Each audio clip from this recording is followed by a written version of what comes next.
So as I work through all the different parts and pieces of compressed air, I know this is going to be a long, arduous process. There's a lot of little parts and pieces, and then not everybody's garage is identical, so there's a lot of different fittings and parts and things that you need in order to make this work.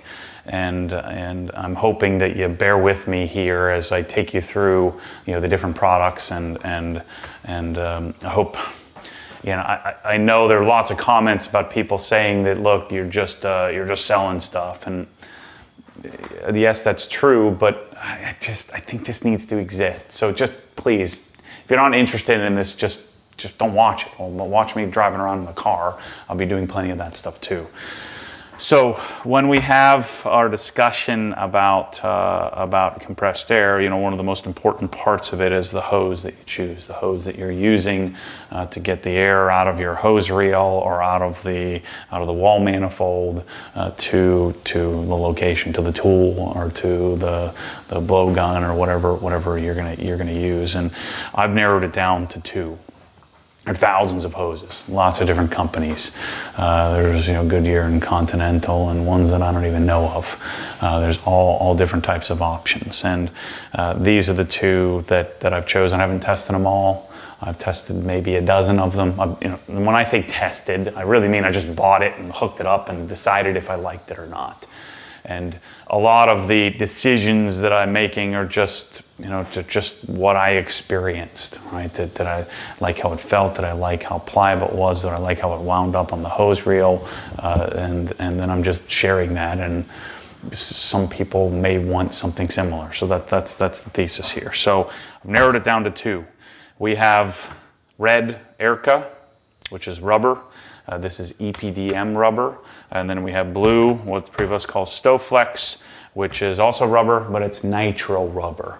So after making the coupler video, I went and I called Prevost, talked to Brad Walford, who's the Southeast representative, who's an expert in all this stuff, and he gave me a little schooling on the difference between the two materials.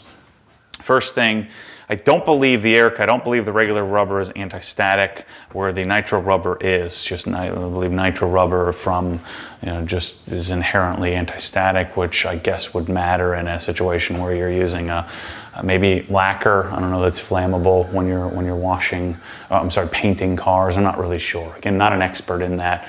I just know that this one is anti-static. I don't think that the rubber one is. So here's the main difference between the two, other than the feel, the way that they feel, the way that they look, the way that they wind up, the weight of them. They're very similar in weight. I should probably put them on a scale. I think they're within a few ounces of each other. So it's not like one's a lightweight hose and the other one's a heavyweight.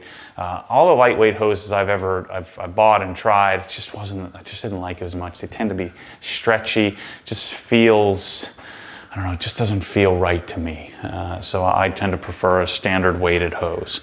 So EPDM rubber, the main difference between these two from our purpose or from our standpoint is that if you get transmission fluid, oils, or anything like that, the stuff that you're gonna have on your floor potentially in your garage, this will swell up and blow up like a balloon.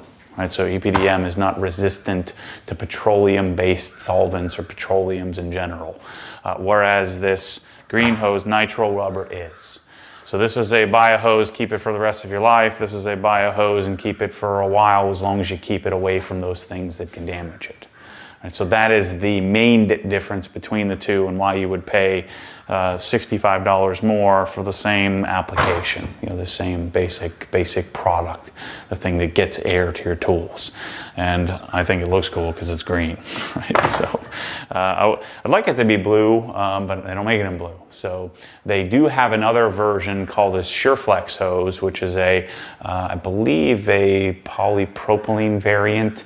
It's a much stiffer connection. I don't like that, other than using it as a whip, as your whip hose. It tends to do really well to come from your air source to your hose reel. So I'll be offering that here soon in different various lengths. But the Stoflex hose in green is the way it comes. It happens to match the green couplers, since I've adopted the Euro standard. Make sure to go check out that video if you're looking for an explanation on what's the difference. But the last thing that these hoses have a little different than what you'd see conventionally. I have them custom make these and put a 3/8 inch inlet and a 1/4 inch outlet. 1/4 inch is much more universal, and the main reason why I need 1/4 is 1/4 inch fits the fluid swiveling coupler, which I think you'll really enjoy if you get your hands on one of those or are willing to spend the money on it. So that's the Prevost Stoflex Nitro rubber hose versus the Prevost Airca EPDM rubber hose. Again, main difference is its resistance to the stuff that it's going to come in contact with potentially in your garage.